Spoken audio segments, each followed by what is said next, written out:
ನಮ್ಮ ಸರ್ಕಾರದಾಗ ಯಾವನ್ ಮಾಡ್ಯಾನಲ್ಲ ಅವನು ಇವನಿಗಿನ ಜಾಸ್ತಿ ಅನುಭವಿಸ್ತಾನ.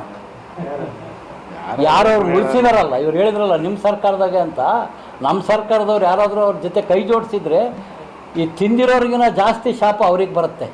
ಅದೇನು ಭಾಳ ದೂರ ಇಲ್ಲ. ಈಗ ಅದೇ ಮುಸ್ಲಿಂ ನಾಯಕರ ಮೇಲೆ ಕ್ರಮ ಆಗ್ತಿದೆಯಲ್ಲ, ಏನು ಕಾಂಗ್ರೆಸ್ ಅಲ್ಲಿ ಸೋಲಿನ ಭೀತಿ ಶುರುವಾಗಿದೆ ಅಲ್ಲ ಸರ್. ಈಗ ಶಾಮನೂರು ಶಿವಶಂಕರಪ್ಪನವರು ರಾಘವೇಂದ್ರ ಅವ್ರನ್ನ ಗೆಲ್ಲಿಸಿ ಒಳ್ಳೆ ಕೆಲಸ ಮಾಡಿದ್ದಾರೆ ಅಂದಾಗ ಕಾಂಗ್ರೆಸ್ಸಿನ ಶಿಸ್ತು ಸಮಿತಿ ಸತ್ತೋಗಿತ್ತಾ? ನನ್ನ ದೃಷ್ಟಿಯಲ್ಲಿ ನಮ್ಮ ದೇಶದ ರಾಜಕೀಯ ಪಕ್ಷಗಳ, ಯಾವುದೇ ರಾಜಕೀಯ ಪಕ್ಷ ಇರ್ಬೋದು, ಅದರಲ್ಲಿರ್ತಕ್ಕಂಥ ದೊಣ್ಣೆ ನಾಯಕರಿಗೆ ಶಿಸ್ತು ಸಮಿತಿ ಅನ್ವಯಿಸೋದೇ ಇಲ್ಲ. ಶಿಸ್ತು ಸಮಿತಿ ನಮ್ಮಂಥ ಸಾಮಾನ್ಯ ಕಾರ್ಯಕರ್ತರಿಗೆ, ಎಲ್ಲ ಪಕ್ಷದ್ದು,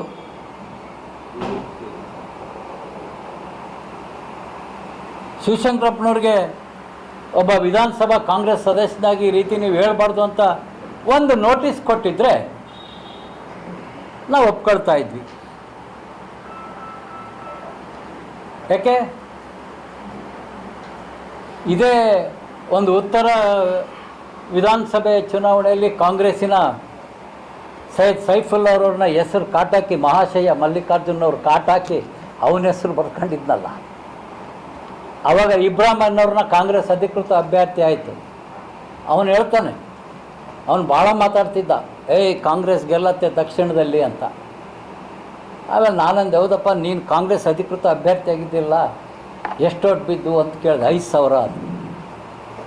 ಶಿವಶಂಕರಪ್ಪ ಮಲ್ಲಿಕಾರ್ಜುನ್ ಮನೆ ಬೂತಲ್ಲಿ ಎಷ್ಟು ಬೇಕು ಸಾರ್? ಅವ್ರ ಮನೆ ಬೂತ್ನಾಗ 2 ಬಿದ್ದಿದ್ವು ಅಂದು ಅವ್ರ ಮನೆಗೆ ಕಾಂಗ್ರೆಸ್ಗೆ ಓಟ್ ಹಾಕಿಲ್ಲ.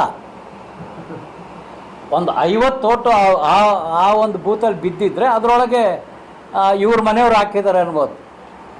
ಇಬ್ರಾಹಿಂ ಹೇಳ್ತಾನೆ, ನನಗೆ 2-3 ಓಟ್ ಬಿದ್ದಿದ್ವು ಆ ಬೂತಲ್ಲಿ ಅಂತ. ಅಂದರೆ ಅವ್ರ ಮನೆಯಲ್ಲೇ ಕಾಂಗ್ರೆಸ್ಸಿಗೆ ಮತ ಹಾಕಿಲ್ಲ. ಇವ್ರಿಗೇನ್ರಿ ನೈತಿಕತೆ ಇದೆ?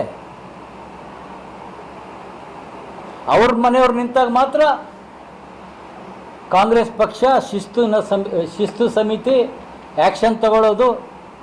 ನೋಡ್ರಿ, ಇನ್ನೂ ಫಲಿತಾಂಶನೇ ಬಂದಿಲ್ಲ, ಆಗಲೇ AICC ಮೂಲಕ ಶಿಸ್ತು ಕ್ರಮ ಆಗತ್ತೆ ಸಾಮಾನ್ಯರ ಮೇಲೆ. ಒಬ್ಬ ಕಾಂಗ್ರೆಸ್ ಶಾಸಕ ಪಕ್ಷ ವಿರೋಧಿ ಹೇಳಿಕೆ ಕೊಟ್ಟರೆ ಅದು ಅವ್ರಿಗೆ ಕಿವಿಗೂ ಬಿದ್ದಿಲ್ಲ, ಅವ್ರ ಕಣ್ಣಿಗೂ ಕಂಡಿಲ್ಲ ಅವರು. ಯಾಕಂದ್ರೆ ಅವ್ರು ಶ್ರೀಮಂತರು. ನೋಡ್ರಿ, ಅವರು ದುಡ್ಡು ಕೊಟ್ಟು ಪಕ್ಷ ನಡೆಸ್ತಾರಲ್ಲ, ದುಡ್ಡು ಕೊಟ್ಟು ಪಕ್ಷ ನಡೆಸ್ತಾರೆ, ದುಡ್ಡು ಕೊಟ್ಟು ಟಿಕೆಟ್ ತೊಗೊಳ್ತಾರೆ. ಅವ್ರಿಗೆ ಶಿಸ್ತಿಲ್ಲ, ಯಾಕೆಂದ್ರೆ ದುಡ್ಡು ತಿಂದಿರ್ತಾರಲ್ಲ, ಅದಕ್ಕೆ ಅವ್ರಿಗೆ ಶಿಸ್ತಿಲ್ಲ, ಏನಿಲ್ಲ. ಎಲ್ಲ